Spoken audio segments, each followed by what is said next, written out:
Welcome back to Breslov campus. Just to illustrate to what extent self-confidence helps and strength and courage where it comes out in the end.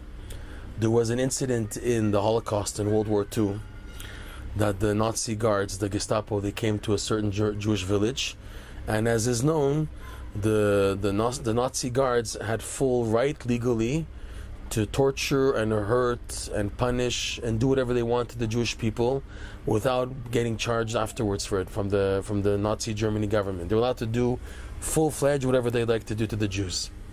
So they came to one little village, and to mock and put down the Jews in that village, they started shaving off the beards of the Jews.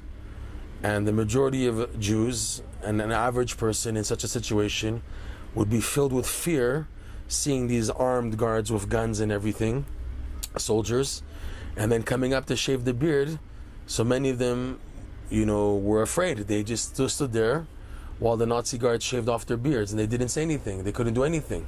There's famous pictures of Nazi guards cutting off beards of older Jews.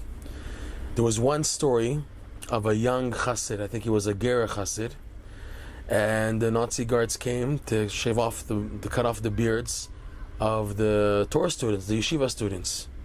So this young man who had a beard, a thin growing beard, they tried to cut off his beard, and he looked in their eyes, and he said, "I don't dare let you even touch my beard, and if you don't agree, you can kill me." And he looked at the guard with such self-confidence and no fear that the guard, believe it or not, the Nazi guard chickened out, and he said, "At least let me just cut a little piece, please." So the Jewish soldier, the Jewish yeshiva student, to put him down even more, he said, "Okay, you can cut," and he put his beard in his hand, let out a little piece at the end. He said, "You can cut the little spitz, the little piece sticking out over here." And he did it to mock the Nazi guard, to show that you have not broken my morale as a Jew. So the Nazi guard in the end, he was so chicken, he just let him go. He didn't even touch his beard at all. But what's the point? Is having no fear except from Hashem, it works. The enemy has an opening to bring you down when you have a little bit of fear.